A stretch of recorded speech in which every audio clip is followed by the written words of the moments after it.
Welcome back, everybody, to Failing Forward. I'm your host, Gerad Wunderlich, and with me today is one of my best friends, Paul Sorbo. What's going on, brother? What's going on, dude? Thanks for having me. Dude, thank you for being here. Of course. Guys, this is an episode that I've been thinking about for years. Realistically, Paul was one of the first people I ever spoke to about the idea of failing forward. Probably before it was even ever conceptualized as a podcast. I think I more just came to you with this ideology or theory of the failing forward mindset. Yeah. You know, and that was probably 4 or 5 years ago. And he has been alongside me every single step of the way, always telling me this is something I needed to do. And I'm super, super stoked to have you here, man. Really Blessed means to a be lot. here, brother. Appreciate you.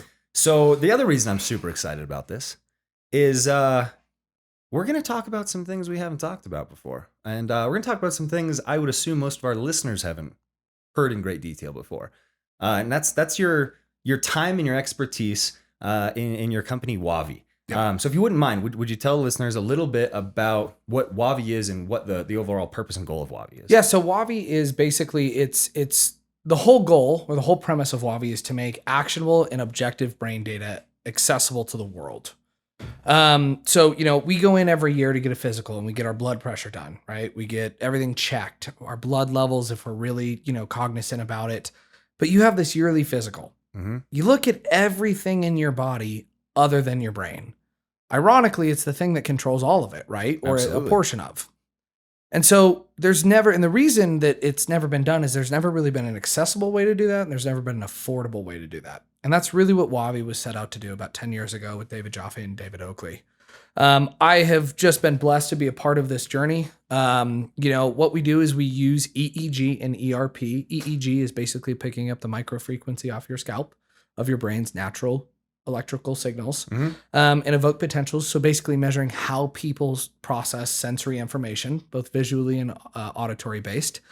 And we're able to establish a baseline on how well your brain is performing that day. And then we can compare subsequent scans, whether it's pre-post activity, pre-post intervention, year over year, you know, analyzation. And it's really amazing. So what would have taken you a couple hours for thousands of dollars in a hospital, you know, we did here in the podcast studio for a whopping 4 minutes.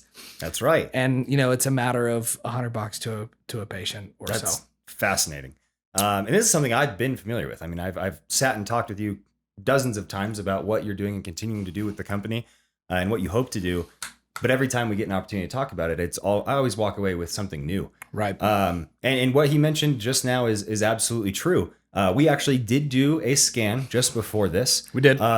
Because we wanted to give you guys, the listeners, a firsthand look at what kind of values something like this can help us understand. And correct me if I'm wrong here, but the analogy I've always held on to in terms of kind of what we can use this sort of technology for is almost how we look at a scale in terms of tracking change in the body physically. You know, it's something we can use to establish a baseline value. Yep. You know, it's our starting point. You know, this is maybe something we do with our first day with a new trainer or nutrition coach. They want to understand where we're at today. And then, you know, a month from now, 3 months from now, a year from now, we're using that scale as one of many indicators to see how the body has changed. And for this technology, it's a very similar premise for the brain itself. Is that correct? Couldn't have said it better myself. Perfect. So again, we did a scan just a little bit ago. It took 4 or 5 minutes at the most. Very quick, very easy. Tell me a little bit about some of those values that we're able to identify through a scan like that. Yeah, so the bread and butter of a Wavi system is going to be your evoke potentials. Okay. So it's a value called P300. Yeah. So basically the best way I can describe this is if I snap, everyone's brain processes that with a certain speed and a certain voltage or an energy. So you can kind of think of your brain like a battery. How strong is your brain able to process any given signal, as well as how fast can your brain actually process that signal, if that makes sense. And what we're actually doing is, you know, the cool part about this is you can't fake this. You know, I could come down here and I could say, hey, Gerad, we're going to do a Wavi scan. You're like, I'm going to think faster today. Nah, I'm going to think harder. You can't, right? So that's what's really amazing about this is you can't fake this. And what we do is by establishing that, we're really able to see how well are you cognitively processing signals. we've had 70 years worth of research of evoked potentials and EEG research that we can piggyback off of, because we're not doing anything new. We're just making it significantly more accessible and affordable to do so. Absolutely. So we're looking at those markers. We're looking at your physical reaction time. We're looking at markers that correlate with ADD, ADHD. We're looking at markers that correlate with depression and or anxiety or mood. We're looking at heart rate variability. So how well are you able to get that parasympathetic, sympathetic nervous system intact, or how, and touch are one of those things, your heart-brain connection, for lack of a better term. So it really brings in this idea of whole body wellness, including the brain, and really measuring this brain performance. Yeah. So the thing that stuck out to me the most about what you just mentioned was the accessibility and the affordability. Absolutely. Because I think if everyone could afford it, we would probably utilize traditional EEGs on a significantly wider basis. Like my thought goes to football teams, professional, collegiate level, maybe even lower. Totally. And I know you've done some work trying to introduce this to that field as well.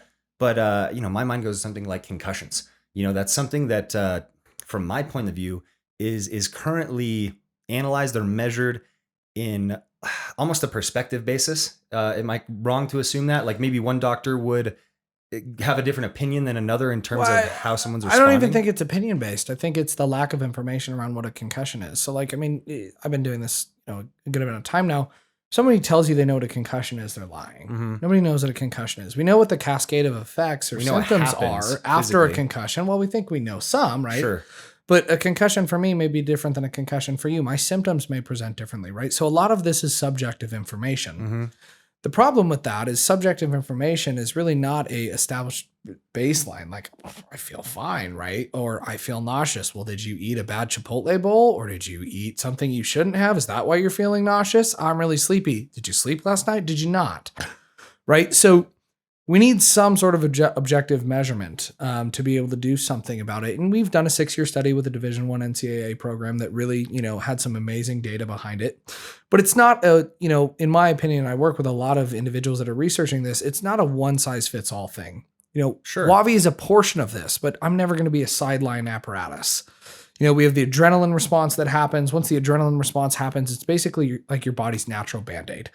So it's going to heighten everything that's happening. Like adrenaline gets released and you're going, right? Your brain is firing on all cylinders. So I can't be a sideline device. Mm-hmm. But what we can be is after that adrenaline response, we can establish that if we have a baseline scan, I can then see exactly what happened to your ability or your brain's ability to process signals post-concussion or post-stroke or even post-car accident, you name it. Okay. It's not just in that aspect. The other side of it is it gets really easy for your and my background. I mean, obviously, we know each other very well, but, we were athletes. Mm-hmm. And it's a performance side of things. So we're always looking at how well can we boost our performance of our body. And obviously, you and I have tried to do that in a number of different ways. But now you can really look at it. Well, can I boost the performance of my brain? Does it actually work? If I get a better sleeping schedule, if I start meditating, I know you're big into meditation. If I look at red light therapy, if I look at photobiomodulation, if I look at stem cell therapy, okay, can we actually quantify these changes? And on top of that, what works for you might not work for me. Absolutely true. Absolutely. So let's talk about our scan that we just conducted on me just a few moments ago. Just from your memory, what kind of things, if any, stood out to you about the scan we saw? Yeah, so let's talk about P300. P300 is what we actually call the measuring process of your brain. So it's literally just like you have a heart rate, we have a rate at which our brain processes sensory information. The reason it's called P300 is because it's supposed to happen around 300 milliseconds. The way we calculate this is that the whole system does it automatically, which we call automatic artifacting, and it basically instantaneously puts out the data. We don't ever have to send this to a neurologist, which is quite amazing. Mm-hmm. But literally what I'm looking at is, I'm looking at how strong did your brain process that signal and how fast did it happen. Your brain voltage was about an 8. Now, you and I went out to dinner last night. We had a couple drinks, one or two wine. Yep. And we were up significantly later than we should have been. So is that a factor? Possibly? Could have been, right? Not that it was abnormally low. Mm-hmm. That could just be you, and that's okay, right? And what we found is people typically are one of two archetypes. They're either a really high voltage, a little bit slower P300 speed, or they're a little bit lower voltage, really fast P300 speed. Interesting. You had a little lower voltage, but your P300 speed was lightning fast. The fastest neurologically you can be is 240 milliseconds, is what we believe. Okay. You were at 256. Oh, So you're extremely fast. Interesting. Right? So you're processing signals at 256 milliseconds. Remember, it's called P300 because it's supposed to happen around 300 milliseconds. So you're much faster than that. So based on a traditional archetype, we'd say, okay, well, we would expect to see this. Little lower voltage, much faster brain. Sure. Right? We looked at your physical reaction time. Your physical reaction time is, well within the normal standpoints. Are you lightning fast? No. Are you slow by any stretch? No. You're pretty average, for lack of a better term, right? Okay. But now we have a baseline on you. So now I can scan you every year. And the problem, or the thing that happens nowadays, is this doesn't happen. And let's say, you're almost 30 and don't remind me. Yeah, I know. We're aging. 20 years from now, all of a sudden you come to me and you go, man, I keep forgetting my car keys. I feel like I'm forgetting everything that I'm doing, right? And all of a sudden we start measuring things and it's like, oh shit. This is where early onset Alzheimer's happens. We now have the ability to track what's changed between. We don't have to wait 20 years. Right. If I start to see that brain voltage go from an 8 to a 6, you can then a 6 to a 4, forgetting my keys. That's the whole idea of this, right? So, it relates to all aspects of life. I think it relates to every demographic. Not only does it relate to kids for youth sports. When we talk about depression and anxiety, which I know you and I have talked about, extensively over the years, what can we do to help kids understand depression and anxiety a little bit more and states of the brain a little bit more, which we can get into later. On top of that, not only is it good for sports there, okay, well, what about the parents as they continue to age? Entrepreneurs, as they want to make the most of their work and their brain. How do I actually improve my performance? Okay, well, now you have entrepreneurs, you have that mid 30 gap, then you have the 40-50 gap where they have kids. You also have, not only you want to do it for your kids, you're wanting to do it for yourself as you continue to age. Absolutely. And then you have the parents of those parents that really all we're doing is how can we extend their life with the best quality of life as possible? So it really hits every aspect. There's nobody in the world that shouldn't be doing something like this. Yeah, absolutely. I think everyone can see the value in that. Using that example you mentioned of 10, 15 years from now, I come to you, we do another scan. I'm not yet at the point where I'm starting to realize that I'm forgetting things at times, but you do see that drop. I believe you said from an 8 to a 6, whatever it may be, whatever right? It was. What's the next step at that point? What kind of things can be done, even from a suggestion basis, maybe not even from a proven method basis? Can I take now to either slow the regression I've already seen, or maybe I'll even say bring that back up to the 8 it originally was. And we have a lot, or higher. Sure. And we have a lot of practitioners that we work with, or biohacking clinics, or whatever it is that actually boost that. And we've proven that things that, not we, but people, and having measurement validation here, has proven that neuroplasticity is real. Absolutely. It's your brain is not just destined for one outcome, right? So, you come in and I see a 4 microvolt drop, and I'm like, Gerad, what the heck, man? What have you been doing? All right, let's look at your last 2 years since the last time you got a scan. Now, hopefully it hasn't been 2 years, but let's look at it. Okay, right. Well, Peach, I've been eating a lot of donuts. I stopped working out.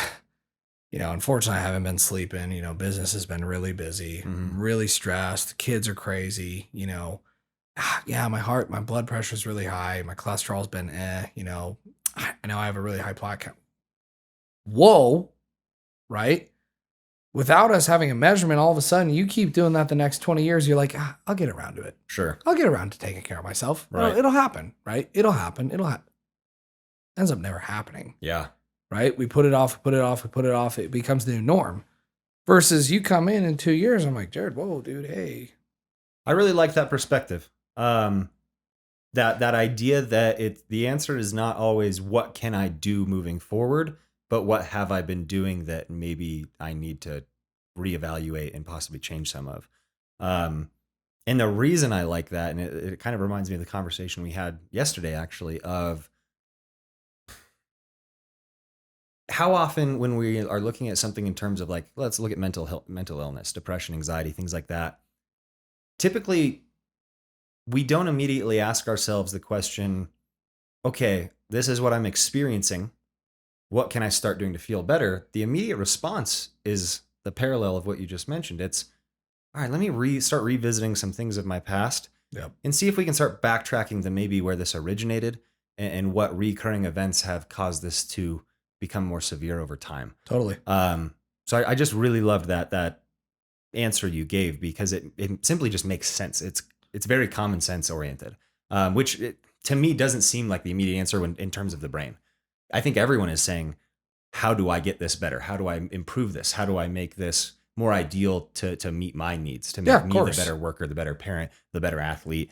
But I just love that answer, because sometimes the answer isn't always, what do I need to do moving forward, but what have I been doing that's been pushing me in the opposite direction? Well, and that's I think that's true of all aspects of life, though. It's not just the brain. You know, we can talk health, we can talk mental health, we can talk whatever you want. It's, you know, the brain, if you oversimplify everything, and this is outside of congenital conditions and other aspects of health, but if you really look at it and you say, okay, what are the things that are really good for me? I know that it's really good for me to eat well. True, good, non-processed food, grass-fed meats, whatever it is, right? That's where we're going to get our best nutrition, which is going to be a catalyst of effects, positive effects for the brain and the body. Okay, I know sleep is really important. Okay, I start prioritizing sleep, which we all know I'm terrible about, but you start prioritizing sleep. Okay, well, is there any negative to that? No. Okay, all of a sudden the lymph system starts to drain, and we have these neurotransmitters that start getting triggered, and all of a sudden the growth hormone is able to spike. We have a normalization of our hormones because of it. We have a full recovery period. When's the growth hormone produced? Well, all of a sudden it's while we sleep, right? So all of a sudden that starts happening. Plus you have the right nutrients in your body because of how you're eating to be able to capitalize on that. Okay, those two things alone start trickling into the rest of your life. Okay, now we add a little bit of physical exercise into that, get the blood flow going, you know, and there's a cascading of positive effects there. Depression, anxiety, we want to talk about, you know, a cascade of effect. What's the largest surge of positive neurotransmitters? Physical exercise. No ifs, ands, or buts, right? Better than any drug. And if we all of a sudden start incorporating that every day, plus we're sleeping well, plus we're eating right, I mean, are any one of those rocket science things? It's not like we're having to shove stem cells up our nose, which I don't recommend. I've done it, unless you have neurological issues. But, you know, you just, as you said, it's not what can I add? It's almost like, how do I get back to the basics? Yeah. Yeah. Yeah, that's very, very interesting. And you can take that to business. Sure. I mean, really. It's instead of adding new tools, what do I take it to your personal life? Right. Like, what are the things that you enjoy at the beginning of your relationship? Spending quality time with one another. You don't have to add in fancy vacations. You don't have to add in fancy meal. Sometimes that human connection is the beginning that caused the relationship to blossom and flourish as it did. Totally. Yeah, you're absolutely right. Absolutely right. And I think that translates to business just as fluidly. Not every step forward needs to be a groundbreaking form of innovation. Nope. Some of the most successful businesses currently in existence are not something that produce something new or introduce something new to the world. They're taking something that already existed and they're reforming it. They're making it easier to access. They're making it more affordable. Yeah, I mean, crazy, crazy. But they're making it fit easier and more conveniently in everyday life, because that's something that's constantly evolving and changing as well. So it doesn't make sense for everything to stay the same, because we're not staying the same. Right. You're absolutely right. I think that's a beautiful analogy of the brain that translates to everything from relationships to work to business to how we take care of ourselves. Totally. Absolutely. That was fantastic. Let me ask you a little bit more about mental health specifically. You mentioned it yourself. We've had a lot of conversations around that. You've been from a more vulnerable and personal standpoint. For you listeners, PJ or Paul, whichever you want to call them, I call them both. You're one of my few people that I do go to when I'm having a more severe depressive episode, if I'm at a point where I do want to talk about it. Right. Because I trust you. You're very familiar with my history with it, and I know what to expect from you as well. It's not going to further the discomfort I'm already experiencing. If anything, I'm going to gain a new perspective, and really, I actually think that's one of the biggest values our relationship holds as a whole, I agree. because through brain scanning, which I'm sure we realized this even prior to you being involved with Wavi, our brains operate pretty differently, Oh yeah. almost polar opposites, in fact. So in the past, Paul and I have done brain scans and compared them. The parts of my brains that fire are the parts of his brains that don't, and vice versa. The parts of his brains that do very well, mine not so much. And I think as soon as we saw that, we both went, "Oh yeah, this absolutely makes sense." We act very differently. We think very differently. In terms of partnerships go, I would absolutely say you're more of the scientist. I'm more of the creator. You're the let's move fast. How quickly how efficiently can we get this done? Whereas I'm more the hesitant. I want to know all the information first. Yeah, I want to absolutely. create the content. You want to put the content out, kind of thing. But coming back to mental health as a whole and our relationship, what have you learned since you said 3 years with Wavi, Oh yeah, around probably. there?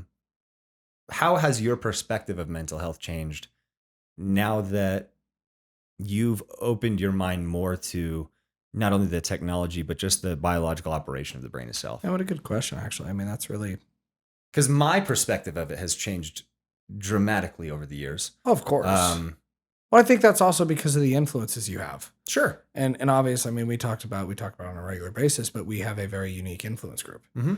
And so it's, and I have a scientific background that I can play on where I get to meet with these amazing individuals, that really are the leaders in this world, whether it's Dave Asprey, whether it's, Mike Weeks, some of these people are some of the top resilience coaches in the world. Right. And so they have this whole idea of states and brain function and you name it. Right. So, mental health in particular, like, I mean, okay, so let's take you and I. You have struggled, if I could talk, I struggle with English. Um, you struggled with mental health Mhm. in your past, for lack of a better term, especially in the depression and or anxiety realm. Yep. I myself am a perpetual optimist, and it's there is never clouds in my sky, right? And so it's I definitely I view the world in a very different lens as you. Hmm. And so for me, growing up, depression was something that was really, really hard to understand. As it is for most people, I would say. Yeah, absolutely. And because it's not something that can be quantified. Hmm. And learning what I have about the brain is that we have states, and states are fluid and they move fluidly between one another, right? And so depression, in my overwhelming opinion, which can be argued, is a state. Now there are people that could be more prone to that state, and there can be triggers to those states, but nonetheless, it is a state of the brain. So all of a sudden, if you can change the conversation of I have depression as a trait to I'm experiencing a state of depression right now, but it's not permanent. I think that simple shift in landscape of the conversation completely redefines mental health or has the ability to help. I'd absolutely say it has the ability to help. From my point of view, I'm someone who has been very fluid in my definition of mental health, of depression, of anxiety. I've been on both ends of the spectrum. Right. I've been in stages where I did feel like this was a phase, a state. It was something that could be altered. And I've also been on the other end of the spectrum where, I believe this is just part of the way my brain works. And Totally. I think even now, on probably a more regular basis than I'm willing to admit, I go back and forth between those, based on whether or not I'm currently experiencing a depressive episode. Right. So I agree and disagree with what you just mentioned, and I don't disagree in a negative way at all, because I think depression and anxiety, mental health as a whole, is probably one of the most unique things to discuss and explore and be curious about Mm, in terms of individual perspectives. And the reason I say that is because there's really no way to directly compare one's experience to the other. Whoa. Like there's just, at least right now, there's no I don't know measurable. if there ever will be. Yeah. I mean, here's the hard part, and this gets into a conversation you and I have had a couple of times. But one of my big things, and this, perception creates reality, Mm-hmm. right? So I have my perception of mental health. I have my perception of depression. I have my perception of anxiety, right? You have your perceptions, Mm-hmm. and your perceptions have created the reality that you've lived in for however many years. And your perceptions change with the different states that you're in at that time, whether it's a depression state or it's a positive state that you're in. You are perceiving the world completely different at that moment in time, right? I have never, and possibly will never, experience things the way that you experience them. Right. So my perception of that interaction is never going to be on par with yours. It's not, because I can't feel those feelings. Right. I can't experience that state that you're in. I just can't. Right. So therefore, my reality of those situations is drastically different. Now, I don't think that's bad. And this is where I really appreciate you and this podcast and all of the people that are having these conversations. The more we're able to verbalize this, communicate it, and really listen to one another to create a community around this, the more progress we make. Absolutely. That's 100% the goal and the purpose. Because for decades, if not centuries, mental health, among other events we would categorize as failure, have always been the things we hide from, avoid. We don't openly discuss them. We would much rather discuss our achievements. We would much rather Totally. discuss where we've been successful. And as I've mentioned before, with you in our past conversations, as well as on this show with other guests, we have so much more opportunity to learn in those moments we categorize as failure than the ones we do categorize as success or achievements. And there's no way for us to move forward as an individual or as a society until the conversation begins. The longer we go brushing this under the rug or saying this is just something I have to deal with on my own, this is my battle. This is only up to me. No one understands it. I'm alone. The longer we have that mentality, the further we're pushing away the ability to change not only our perception of it, but also any chance at all for us to, I don't want to say beat this, but Understand it. understand it. Educate on Yes, it. to understand it. Change the landscape of it, because it is. Exactly. And you said, the key word there is alone. Mm-hmm. And you know me. I am a relationship person. Absolutely. I thrive on my relationships. I take the utmost care to those things on a regular basis, whether it's my friends, whether it's our businesses, which we do a number of things together. I feel as though it's a responsibility of mine, because ultimately, I love relationships. I love people. Mm-hmm. I love the interaction of people. I love the interaction of energy. And I believe it makes the world better. No ifs, ands, or buts, right? So the thing is until we get people to understand that this conversation isn't bad, none of this is bad. It's all positive. It's movement. It's connection. Mm-hmm. And if you can bond through those failures, if you can bond through those down moments, you can bond in the positive ones. And there's a whole community that is out there that feels like they can't connect to people. Absolutely. There's also a whole community of people like me out there that I don't care who you are, I can connect to you. Mm-hmm. And if anything, because I'm not like you, I want to connect to you that much more, because I want to understand you. I want to understand your perspective. I want to help you. I want you to help me. I want to create a community. Mm-hmm. And that's the whole goal. And we actually had a conversation last night with another friend and colleague of ours. We all agreed on a visualization, basically along the lines of what you just said, that anytime we want to connect with somebody else, we're building our side of a metaphorical bridge. Right. And that bridge can only be finished and completed in structure if the opposite person also is building their end of the bridge as well. Mm-hmm. So we do this pretty frequently, regardless of our personality or what we do as a career. We are on a regular basis building our portion of the bridge. We're reaching out, we're attempting to connect with people. And the outcome, unfortunately, is dependent on both parties. We need the bridge to be built from the other side. And I think that's what we run into in terms of a hurdle or a problem with people who do experience mental health, or hurdles within their mental health, I should say. They're a little hesitant to build that bridge. Absolutely. Because they don't know how it's going to be perceived. People like to carry the notion that people who experience depression and anxiety are weaker minded.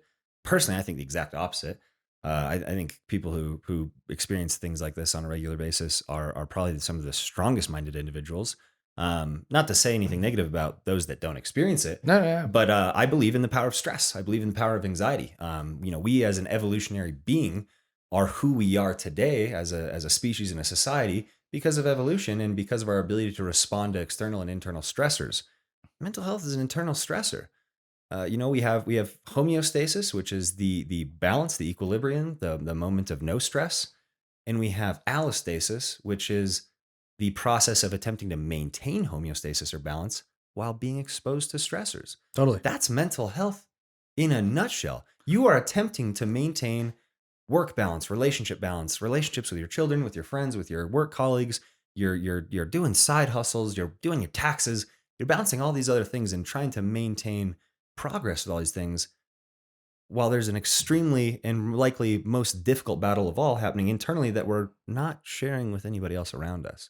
That's allostasis is depression and anxiety at its core. Mm-hmm. And that's why I believe in the power of it. That's why I attached positive purpose to my depression, because I recognize that I'm experiencing something that, and you corrected me when I said this last night, that many people do experience it, but just very few acknowledge that they do or are open to talking about it.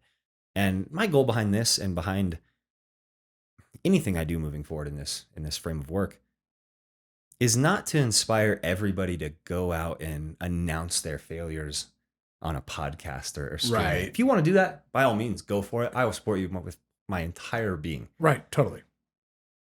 But my true purpose behind this is to let people know they're not alone. To let people know that at the very least, even if you're not comfortable talking about it, you're not comfortable doing anything really with anyone else, learn from my failures, learn from my mistakes in this, learn why I'm still here. Because you're going to gain a new perspective. You're going to understand that you have the ability to get through this too. And as a whole, I think we have a huge opportunity for society to learn from each other. Like even before this podcast, you've had the ability to learn something that you don't experience personally. Right. You've been able to be exposed to it because I trust you to have those conversations with, and I'm very open about what I do experience and what I struggle with. Like, how is that not a good thing? I agree. How that would be like. But I think we learn really well through pain. We right? 100% we have this whole system of nerves in our body, which is really amazing system. Mm-hmm. But when you stab yourself, what happens? It hurts. When you burn yourself, it hurts. Yeah. Right? And it doesn't hurt. It's not like, hurt, right? It's severe. It hurts. Yeah. How do you learn to not put your hand on the stove again? Do it. It hurt. Once you do that once, you're like, I don't want to do that again. It's hot. That's like the 3-year-old. Hot. No, thank you, right? That it translates to our mental health. Yeah. All day, every day. Like, I am in significant pain. Mm-hmm. I don't want to do that again. Yeah. Right? And so we start to build thresholds, and I believe in thresholds. So, like, a good example for me is business, right? I mean, I'm a chronic entrepreneur, and so it's when you and I started our first business together back in Grand Junction, Colorado, it was run very differently than we run our businesses nowadays. It was almost like we didn't know what we were doing. Weird. We give a couple, kids that can't even drink the keys to the kingdom. It's amazing what happens. But we were successful. Yeah. And how did we learn best? We learned well through our achievements, but we learned even better through our failures. Yep. Hey, that doesn't work. We're not going to do that again. And Right. we would sit down and we dissect, why doesn't it work? Mhm. How do we improve upon that? As you grow throughout that journey and as it continues to develop, okay, well, there was that business. Then there was another business. Now I've had a failed startup. I've had, okay, well, now all of a sudden I thought I had a career for the rest of my life. I thought I had equity in these companies. I thought, okay, well, none of those happened. Okay, well, why did none of those things happen? I want to make sure they don't happen again. Right. And every time you get to a different threshold, whatever you were dealing with in the past, you already know how to deal with it. Mm-hmm. You've been there. You've done that. You understand, okay, well, here's the steps, right? Okay, I have an issue with a legal issue. Okay, cool. I need to contact my lawyer, right? Versus the first time that you have a legal issue, you're like, Extreme panic. I don't know what to do. Yeah. I don't know what to do with my hands, Mhm. right? And you're sitting there like, I'm trying to function and it overwhelms you. Right. You can't get anything else done. 3 years into business, okay. I mean, as you well know in our company Gomix, we own a Chinese entity. Mm-hmm. When Did we were we know that was needed 3 years ago? Absolutely not. And not only that, we set up a Chinese entity during the middle of coronavirus, Mhm. right?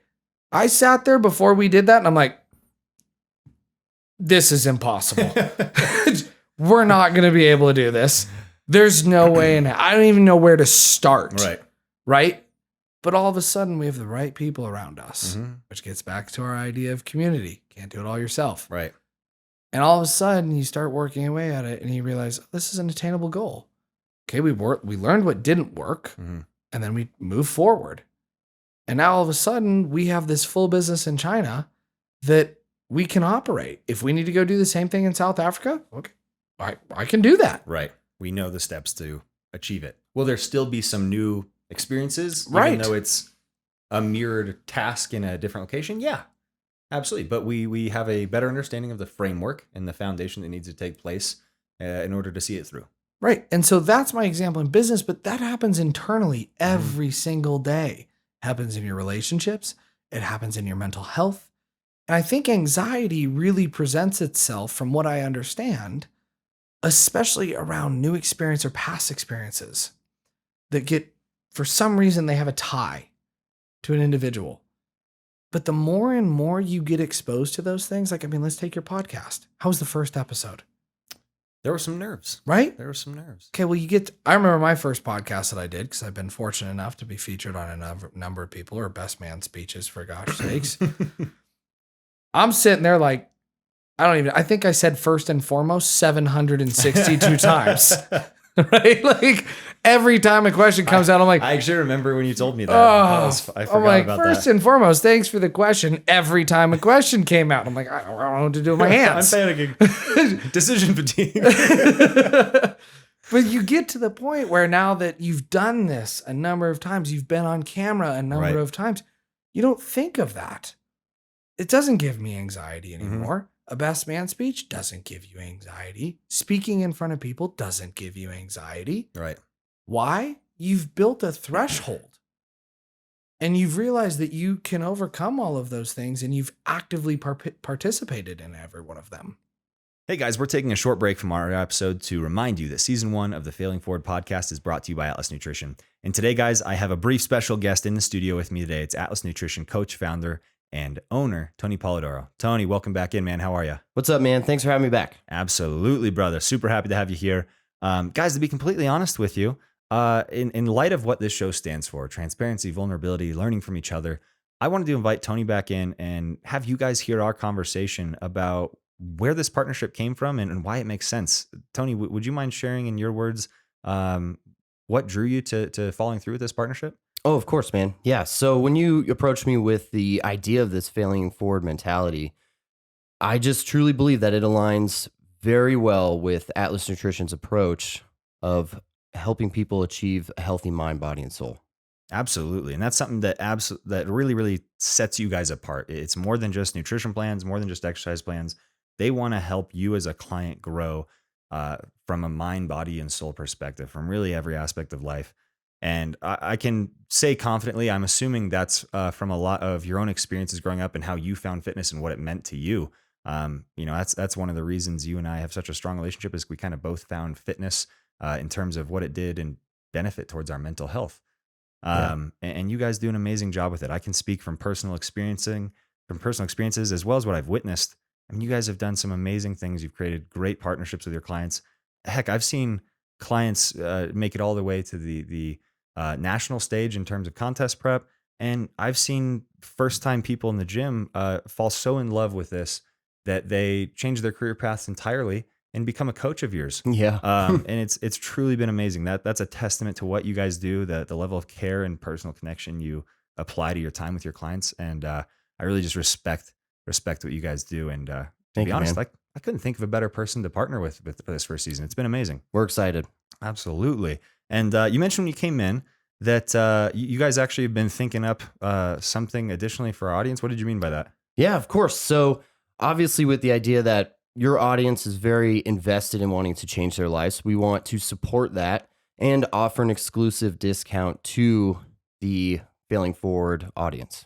That's awesome, man. So what you're saying is our audience is going to get exclusive discounts to some of your programs that you offer? Yes. Oh Yeah. my gosh, this is huge because this is not something you guys do. You see and believe in the value of your programs and your services. So sales really aren't much of a thing in your business typically. No, we rarely discount because, again, we believe in the value, right? Absolutely, this But is huge. Want to make a difference. And where could our audience find more information on this if they're interested in learning more? Of course, yeah. So, reach out to us at our website, atlasnutritionllc.com, or Instagram at Atlas Nutrition Official, and mention that you're coming our way from Gerad at Failing Forward. This is awesome, man. I can't thank you enough for offering something like this to the audience. You're absolutely right. The people who do listen to shows like this are people who are always looking to improve. And guys, if you're looking to improve your physical fitness, you can't pick a better partner than the coaches at Atlas Nutrition. So give them a follow again at Atlas Nutrition Official on Instagram. Check out their website at atlasnutritionllc.com. Give them a shout. Let them know you're interested. Tell them I sent you. And sounds like they're going to take care of you really well. Tony, thanks again for coming on, letting us know that. And guys, I'll see you at Atlas Nutrition. Now you've got my mind moving a little bit, which is pretty normal for our conversations. It doesn't typically take long for me to hit a point where now I'm going, well, what if this though? Because you already got me there. But with what you just said, which I completely agree with, by the way, first and foremost, would you explore the idea with me that thresholds can potentially be the stepping stones to achieving something like flow state? And the reason I suggest that is let's look at learning to drive a car. How was your, well, no, you like cars. You were probably amazing at it when you were 15 and had your learner's permit, weren't you? Were you nervous for it? Oh, God, No? Yeah, I didn't think so. no. I got in the first car and I went and I drove around the entire I bet you did. city. I'm a normal person, and like normal people, most of us were nervous. It's probably in the parking lot with either mom or dad, and you've never operated a big heavy machine like this. You're trying to remember all the things, and you're in that first moment, and even in the preceding moments, you have to cognitively think about what you're doing now and where you're going next. What step am I doing now? What step am I doing next? What do I have to do the blinker? What do gas is right, brake is left. If it's a manual, that's a whole nother list of things we're dealing with. Putting in the clutch when you're braking. Yeah, no, I mean 100%. But years go on, we drive more and more. We do it every day. We get very accustomed to it. Now, what happens when you drive for 30, 40 minutes and you know where you're going to a point where you don't have to think about turning here, turning there? Right. What happens to you? Give me an answer. It literally happened the other day. I'm driving home. I had my dad in the car. We'd gone to pick up lunch. And as you know, my parents and I live fairly close to one another, which I never thought would happen in my life. But, we sit there and I'm on autopilot. And I go straight through this light instead of taking a right. And he's like, dude, house is that way. Yeah. Right? And I'm like, oh, dude, I was on autopilot. Exactly. Right? So you are so comfortable with the physical actions. It's something you've done so many times by overcoming all of those thresholds, learning all these different things, driving different cars, driving in different experiences, from on small town roads to being on the interstate for your first time. You've worked through all these thresholds to the point now that the action itself is so second nature that you do not in any way, shape, or form have to think cognitively about what you're doing. All of us experience this. If you commute more than 20 or 30 minutes of work today, this probably happens, I would bet, once a week. Oh, totally. And it's where you are so heavily visualizing a alternate scenario. Maybe you're thinking about something you want to happen or something that is coming up, like a meeting or an interview. You're trying to visualize it into success. Maybe you're analyzing something that's already happened. Maybe you're just exploring like a random scenario that really doesn't have any connection to reality. Or you got the music blasting. Yeah. And you hit that point where you go, I have no idea if I ran the last 3 night lights or not. Chances are you didn't. You didn't because you're on autopilot. But that's flow state. And this is coming from someone who loves to read about meditation, read about quantum physics. That moment is the closest unintentionally that we can get to entering the quantum field or entering flow state. It's being at a moment where you are so focused on a simulation that you're creating in the occipital lobe, if I'm not mistaken. Am I pulling that out of my butt? Could be. I think so, because it's responsible for vision. Yeah, or dissecting vision into information. Yes. A little bit there. Yes. Don't crush me. I think I'm smart. Sounding smart. You sounded smart enough. Give me one shot. But when you're focused on that artificial simulation that we're creating in our heads so intensely, I should say, we're no longer thinking about the physical action. Same thing happens with a professional athlete. You think Totally. a pitcher is thinking about what his fingers and his hands and his wrist and elbow and his shoulders doing when he's throwing a pitch? No, he's done it millions of times at this point. He's not thinking about a damn thing. He's just letting it go because he knows how to do it without thinking about it. Yeah, I mean, So I get that was a long, walk for a short drink of water.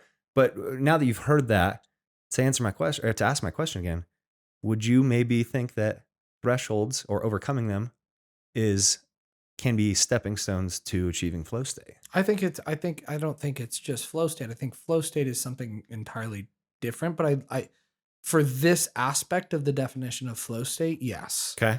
I also want to hear your definition of flow Well, state. I mean, too. flow state's a unique thing because we didn't really know if it was real until recently, right? So, I have a good friend, Mike Weeks. He runs Frontline Mind, large mental resilience coaching platform. And he believes that he can put someone into flow state in a matter of 35 seconds.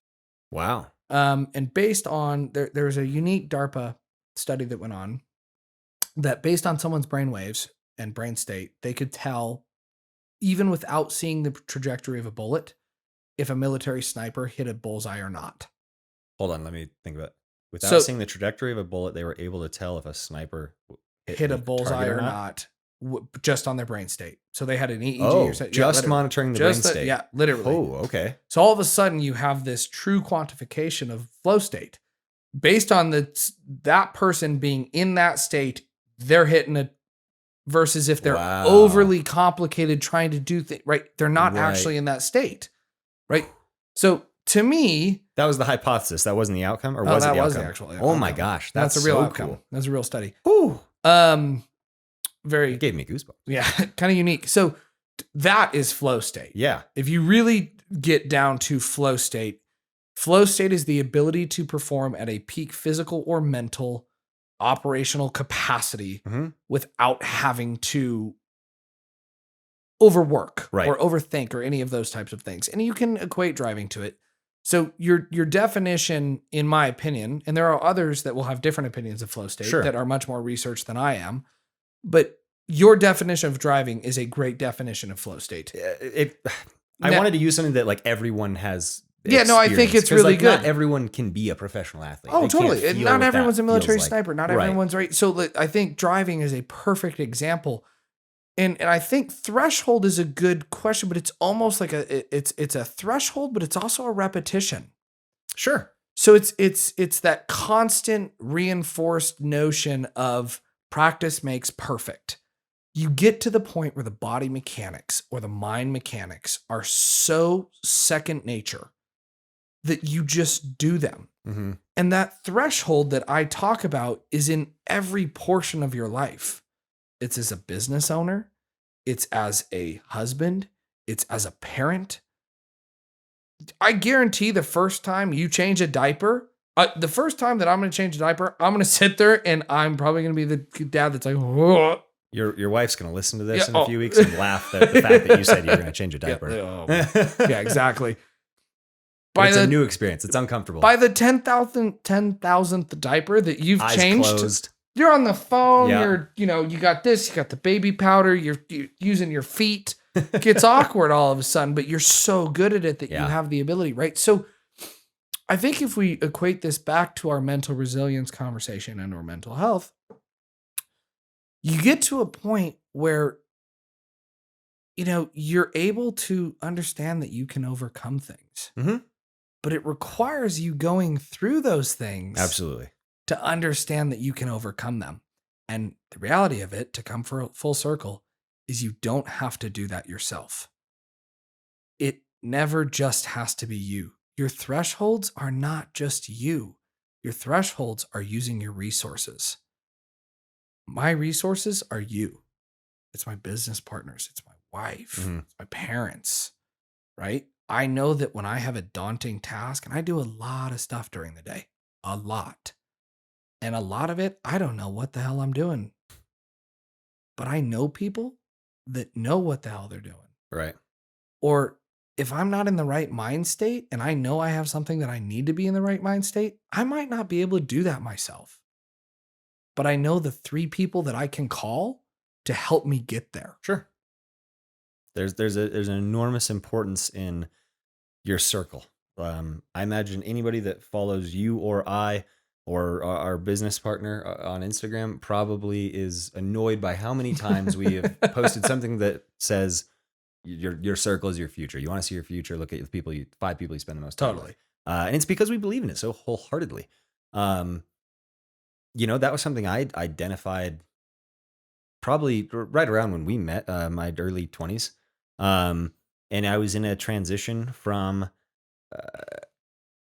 kind of starting to separate myself away from the crowd I interacted with in college to the crowd I would become to interact with more in my career as a professional. Right. I met you, which led me to, people like Tony and Joe and all these other people, and many of which have been on the show even, and people who are still very, very prominent relationships in my own life. It's just very easy. You don't even have to be paying much attention to recognize the sometimes subtle, sometimes significant changes that can take place by changing the people in your life. Like Right. the quote I love is, you can't change the people in your life, but you can change the people in your life. Right. I can't physically make you different, but, in a, some would argue, somewhat selfish manner, if I don't think you're the best relationship to get me to where I want to go, then I can change the people in my life. But I don't even think I hate that word selfish in that quote. I have to be honest with you. Because we talked about the bridge earlier, and I really like that analogy that we came up with the other day, right? So if you're extending your bridge and that bridge is leading you somewhere you don't want to be, that's a bridge you shouldn't have open. Sure. Right? So if you have a bridge there and on the other side of it is the zombie apocalypse. How fitting. Yeah, whatever. How right? 2020 or of you. tuberculosis or whatever it is, it doesn't matter, right? That is a bridge. Yeah. That when you go across that bridge, you consciously know this is the outcome. No ifs, ands, or buts. I really like where you're going with this. Right? Versus if I build another bridge and that bridge is full of sunshine and rainbows or whatever you want to call it, I don't care. Right. Something more appealing. Something way more. Which bridge do you want? On top of it, as you said, a bridge is a two-way street. Right. That negative bridge, it's not just you going over there. It's somebody coming It's over. those things coming into your life. The positive bridge, it's not just you going there. It's those things coming into your life. And so I don't think it's selfish. I think it's very much so mutual. I think it's a mutual thing. And sometimes let's say it's an individual that's that zombie apocalypse or whatever it is. Sometimes they can come over that bridge and leave it. Sometimes. Sure. And they can work with you to walk through the rest of those bridge pathways. And you guys can build bridges together. There's Yeah. other times that they're stuck on that other side of the bridge. And that's just the reality of it. Right? And it's not that they can't, maybe you're not the right bridge to help them get out of there. And they have 5 other bridges.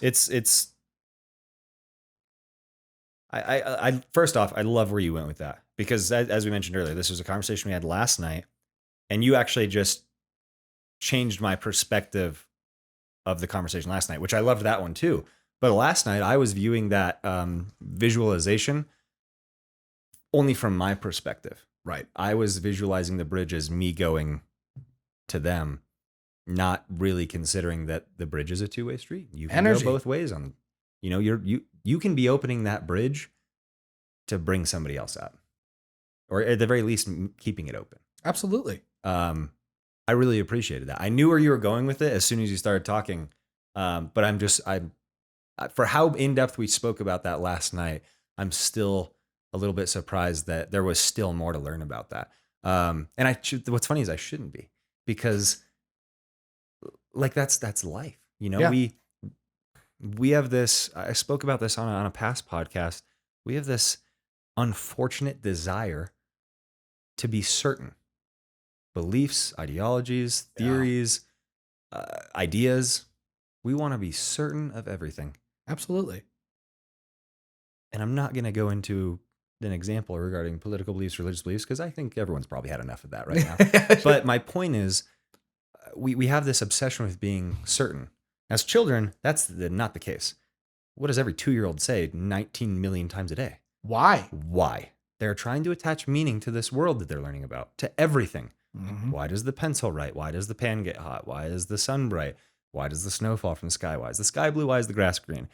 And can it get annoying from the parent's perspective? Absolutely. Yeah. You have to understand, this is a kid who is literally just trying to understand their world. Like, they want to know. They want to understand meaning. But it's somewhere along the lines, we age 15, 20, 25, 30 years and beyond, and we stop asking why. Agree. We don't want to interrupt someone talking when they're speaking something over our head and say, "Oh, I'm sorry, I didn't follow you there." We nod our head and go, "Yeah, I know exactly what you're talking about." But inside, we're like, "I didn't know what 7 of those words were." Yeah.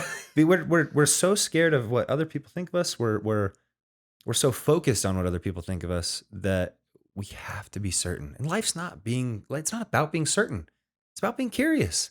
It's about understanding that what you know now about something it has value, but there's more value in what you don't know about that. Oh, well, absolutely. It's to continue to ask questions. It's to have conversations with people who have opposite perspectives. It's like, do you know that's what I love And about ask them why. scientists. Scientists have this It's great. cultural understanding. You don't bring your theories and your experiments to people you know think like you, because they're going to come back and agree with you 150%. Yep, you're right. And go, "You're perfect." Like, yes. They don't want that. Why? Because they want someone to challenge them. Right. They want someone to say, "Well, I see where you're going with this, but here's why I disagree." Because they're learning a new perspective. They're learning something they at first didn't notice through their perspective. Right. Because as we said earlier at the beginning of this podcast, in terms of mental health, we all see this world differently. We all experience it differently. I think it was last night. We had great conversations last night. Oh, phenomenal. I've referenced it 7 times. No, last night we made the analogy of, a car accident happens and they're taking eyewitness accounts.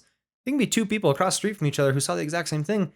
Their references of what actually happened are completely different. Right. Because they have different perspectives. We see and understand and respond differently. Nothing is consistent, really. And there's a beauty in that. I think and it is beautiful. And I think if more people were willing to be vulnerable and willing to say, "I'm not an expert. I'm just genuinely not." Yeah. There are things that I feel as though I'm really good at. Absolutely. But does it mean that if I meet someone that has a different viewpoint, that I'm like, it's just not going to work for me, right? No. If anything, I want to improve my viewpoint and my background because I want to hear yours. Right. There are things you and I don't see eye to eye on. Plenty. No ifs, ands, or buts. Right. But I think that's where some of our best conversations have come. Oh yeah. I think that, and I think this happens in business. I think it happens in personal relationships. People are so scared to be vulnerable because of a pride and ego, a whatever it may be, that all of a sudden they feel like they have to be this person that they're not. And that's what I love about children. Children, genuinely young children, before the world gets egotistical, before the world, they just want to know you. They want to understand you. They want to understand why, right? And if anything, all of my friends, my family, my wife especially know I'm a giant child. I am. I am curious about everything. Yeah. You've held on to that better than most. I want to know. I want to understand. Yeah. And it doesn't mean that I have to understand everything. There are some things that I don't. I sit down with David Oakley, who's a 4-time Nobel collaborator and a neutrino physicist. I want to ask why. I want to know why. There are some things that are just going to be over my head. Sure. But I'm not going to sit doesn't mean there. you'll try. It doesn't mean that I'm not going to try, and it doesn't mean that I'm not going to ask why. And it is counterintuitive. It's counterintuitive. We all know this. Like it's not like you can just say, you know what, I'm gonna be more curious and you'll stop being judgmental. Exactly. Like for me, the one of the phrases I've really come to like is tell me more about that. Like because it's hard. Like this is a natural response. You hear an idea that doesn't line up with yours, and something inside us kind of starts to get uncomfortable. Right. Like it's just this natural, and that's like, not to get too far off track, but this is why our circles and our friends typically are very similar to us. Absolutely. Because we want to be comfortable. We want, and I don't want this to sound wrong, but also at the same time, I don't really care if I offend somebody. Does someone who never works out and eats KFC, more than 5 times a week, do they hang out with really fit people who pay attention to their quality of their food?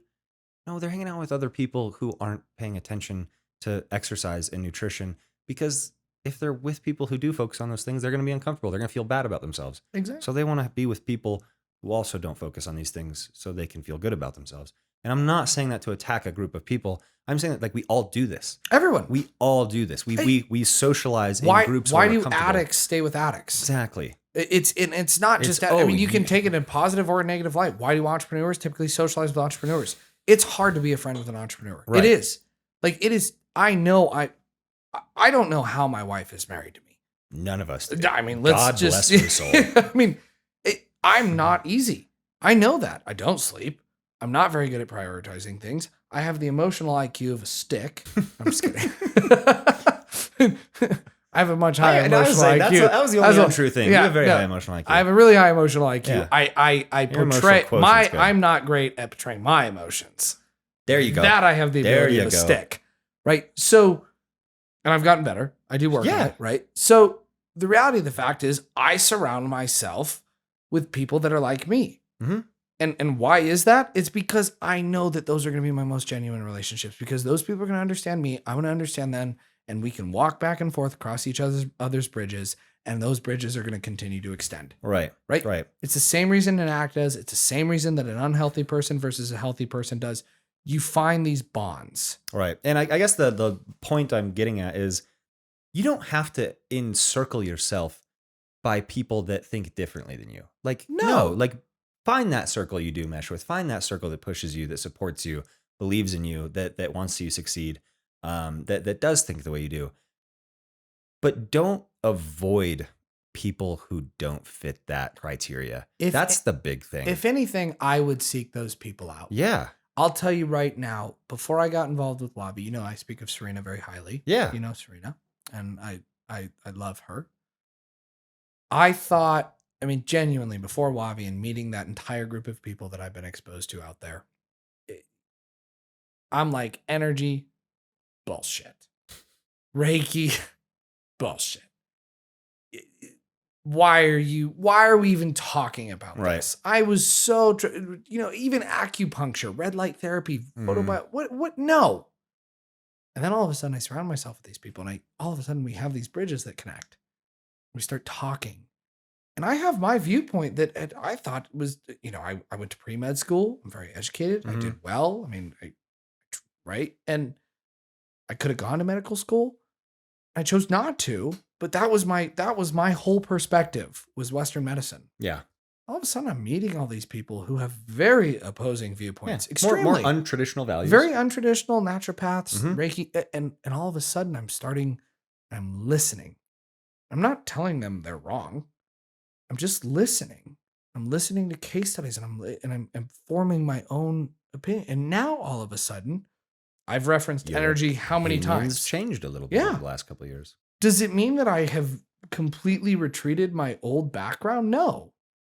Have I completely shifted my landscape of understanding based on the information that's become available to me? Absolutely. And I'm very thankful for those individuals that have done that for me. Hmm. And if more people were open to just hearing that, instead of being so damn deep rooted in I have to be correct, maybe you could learn something. Oh, absolutely. You absolutely can. It's a matter of maintaining an open mind. Yep. You just, not to start off on a whole new tangent, but you just put another thought in my head that with everything we've discussed today, it doesn't seem too far-fetched to just suggest that maybe regression doesn't even really exist. If we're thinking failing forward, if we're thinking overcoming thresholds, if we're thinking the power of stress and anxiety, is that really a regression? Or is this a step that for a while is just out of reach? We might process this or convey this or understand this as regression, but are we really just at a point where we're not able physically, mentally, or spiritually to take that next step up? So can you just take that from a point of regression to a point of progression? Yeah, that's just kind of, yeah, just popped in my head. I wanted to throw that out there. I like that. That was I a do too. really good cap. I think that was a good place. Dude, I could sit here and talk for like 7 hours, which Literally. we've done before. Which we've done. Yeah, we would get a text from one of our wives saying, "Where are you?" Yeah. Which that's never happened. Ever. No, but I think that was a good place to stop. I loved where that conversation went. I mean, as always, I think podcast or no podcast, you and I do walk away from the majority of our conversations with a new perspective. Totally. We get to a point where we're both leaving back in our own directions, analyzing or reflecting on something that was said or suggested. And that's really why I'm so thankful and appreciative of our relationship we've built over the last, I don't know, how long have I known you? 8 years? 9 years. Something like that. Damn. It's mutual. It's been a minute. But no, it's been phenomenal. It'll continue to be phenomenal. Do sincerely appreciate you being here, coming on, telling everybody about Wavi, about the power of the brain, the power of threshold. Everything we discussed, I think, was just monumentally beneficial for everyone and myself included. For those of you that would like to know Paul, PJ, on a little deeper level, what you want to shoot your Instagram out just so they can find It's you? at PJ Sorbo. PJ Sorbo, quick and easy. Simple. You post some good shit on there sometimes. Yeah, if I post. Yeah. Working on it. Yeah. You're better at the stories. Much better. Better at the story. I am too. Yeah.